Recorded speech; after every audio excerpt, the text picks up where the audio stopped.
Hello दोस्तों, नमस्कार। स्वागत है आपका अपने यूट्यूब चैनल सावन सीटेट एकेडमी में।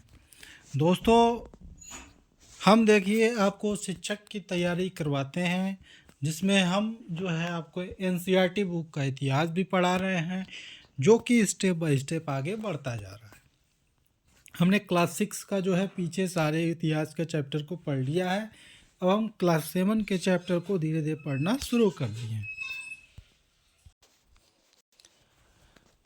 दोस्तों, आज हम खलजी और तुगलक वंश के अंतर्गत प्रशासन और समेकन नज़दीक से एक नज़र डालेंगे।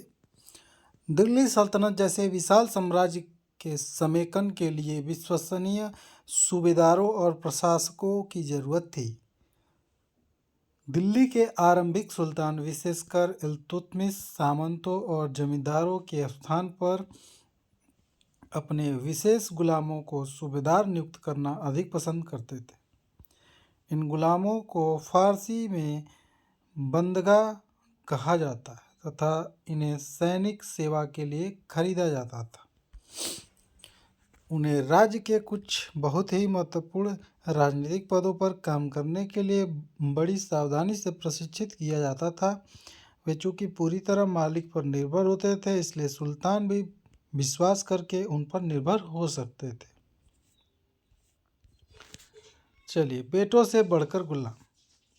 अब जानते हैं, सुल्तानों को सलाह दी जाती थी, जिस गुलाम को हमने पाला पोसा और आगे बढ़ाया, उनकी हमें देखभाल करनी चाहिए, क्योंकि तकदीर अच्छी हो तभी पूरी ज़िंदगी कभी कभी ही योग्य और अनुभवी गुलाम मिलता है। बुद्धिमानों का कहना है कि योग्य और अनुभवी गुलाम बेटे से भी बढ़कर होता है। ठीक है दोस्तों, चलिए। खलजी तथा तुगलक शासक बंदगा के इस्तेमाल करते थे और साथ ही आश्रित निम्न वर्ग के लोगों को भी ऊंचे राजनीतिक पदों पर बैठाते रहे। ऐसे लोगों को सेनापति और सूबेदार जैसे पद दिए जाते थे, लेकिन इससे राजनीतिक अस्थिरता भी पैदा होने लगी। गुलाम और आश्रित अपने मालिकों और संरक्षकों के प्रति वफादार रहते थे, मगर उनके उत्तराधिकारी के प्रति नहीं। नए सुल्तानों के अपने नौकर होते थे। फलस्वरूप किसी नए शासक के सिंहासन पर बैठते ही प्राय नए और पुराने सरदारों के बीच टकराहट शुरू हो जाती थी। सुल्तानों द्वारा निचले तबके के लोगों को संरक्षण दिए जाने के कारण उच्च वर्ग के कई लोगों को गहरा धक्का भी लगा, और फारसी तवारीख के लेखकों ने निचले खानदान के लोगों को ऊंचे पदों पर बैठाने के लिए दिल्ली के सुल्तानों की आलोचना भी की है।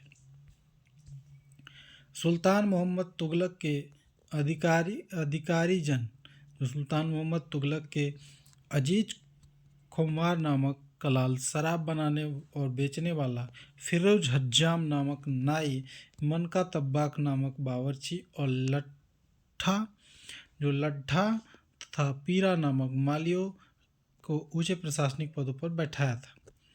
14वीं शताब्दी के मध्य के इतिहासकार जियाउद्दीन बर्नी ने इन नियुक्तियों के उल्लेख सुल्तान के राजनीतिक विवेक के नाश और शासन करने की अक्षमता के उदाहरण के रूप में किया। तो दोस्तों, पहले वाले सुल्तानों की ही तरह खलजी और तुगलक शासकों ने भी सेना नायकों को भिन्न भिन्न आकार के इलाकों के सूबेदार के रूप में नियुक्त किया। इसमें बताया जा रहा है दोस्तों कि जो भी राजा चुना जाता था या राजा बनता था, उसके अपने अपने नौकर होते थे। वो अलग अलग नौकर अपना रखते थे। ये नहीं कि उनके पिताजी के नौकर वो हैं तो उनके बेटे के भी नौकर वही होंगे। ये आप ध्यान में रखिए। पहले वाले सुल्तानों की तरह खलजी और तुगलक शासकों ने सेनानायकों को भिन्न भिन्न आकार और इलाकों के सूबेदार के रूप में नियुक्त किया। ये इलाका इक्ता कहलाते थे और इन्हें संभालने वाले अधिकारी इक्तदार और मुक्ति कहे जाते थे।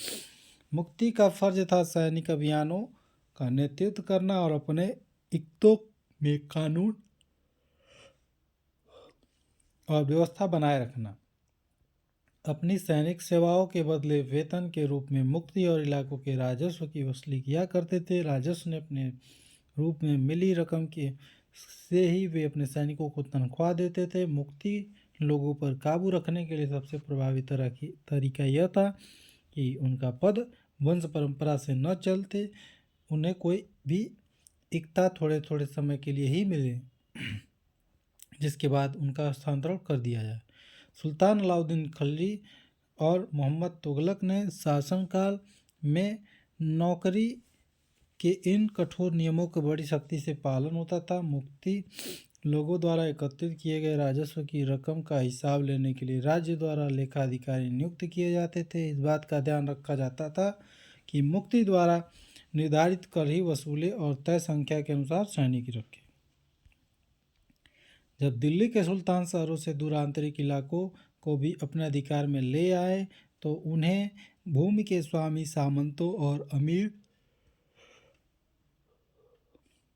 जमींदारों को भी अपनी सत्ता के आगे झुकने के लिए बाध्य कर दिया। और अलाउद्दीन खिलजी ने शासनकाल में भू राजस्व के निर्धारण और वसूली के कार्य को राज्य और अपने नियंत्रण में ले आया। स्थानीय सामंतों ने कर लगाने का अधिकार छीन लिया गया और बल्कि स्वयं उन्हें भी कर चुकाने को बाध्य किया गया। सुल्तान के प्रशासकों ने जमीन पर की पैमाइश की और इसका हिसाब बड़ी सावधानी से रखा। कुछ पुराने सामंत और जमींदारों को राजस्व के निर्धारण और वसूली अधिकार के रूप में सल्तनत की नौकरी करने लगे। और उस समय 3 तरह के कर थे: कृषि पर, जिसे खराज कहा जाता था और किसान की उपज लगभग 50% होती थी, मवेशियों पर तथा घरों पर। यह याद रखना जरूरी है कि उपमहाद्वीप में काफ़ी बड़ा हिस्सा दिल्ली के सुल्तानों के अधिकार से बाहर था। दिल्ली से बंगाल जैसे सुदूर प्रांतों का नियंत्रण कठिन था और दक्षिण भारत की विजय तुरंत बाद ही पूरा क्षेत्र फिर से स्वतंत्र हो गया। यहाँ तक कि गंगा के किनारे मैदानी इलाकों में भी घने जंगलों वाला ऐसा क्षेत्र थे जिसमें पैठने में सुल्तान की सेनाएं अक्षम थी। स्थानीय सरदारों ने इन क्षेत्रों पर अपना शासन जमा लिया। अलाउद्दीन खिलजी ने मोहम्मद तुगलक और इलाकों पर जोर जबरदस्ती अपना अधिकार जमा तो लेते थे, पर वो अपना अधिकार कुछ ही समय तक रह पाता था। सरदार और उनकी किलेबंदी, इसके बारे में भी चलिए थोड़ा जान लेते हैं। अफ्रीकी देश मोरक्को से 14वीं सदी में भारत आए यात्री इब्न बतूता ने बतलाया है कि सरदार कभी कभी चट्टानी उबड़ खाबड़ पहाड़ी इलाके में किले बनाकर रहते थे और कभी कभी बांस के झुरमुट में। भारत में बांस पोला नहीं होता, यहाँ बहुत बड़ा होता है। इसके अलग अलग हिस्से आपस में इस तरह गूंथे होते हैं कि उन पर आग का भी असर नहीं होता और वे कुल मिलाकर बहुत ही मजबूत होते हैं। सरदार इन जंगलों में रहते थे जो इनके लिए किले की प्राचीर का काम देते थे। इस दीवार के घेरे में उनके मवेशी फसल रहते थे और अंदर ही पानी भी उपलब्ध रहता था, अर्थात वह एकत्रित हुआ वर्षा का जल, इसलिए उन्हें प्रबल बलशाली सेनाओं के बिना हराया नहीं जा सकता।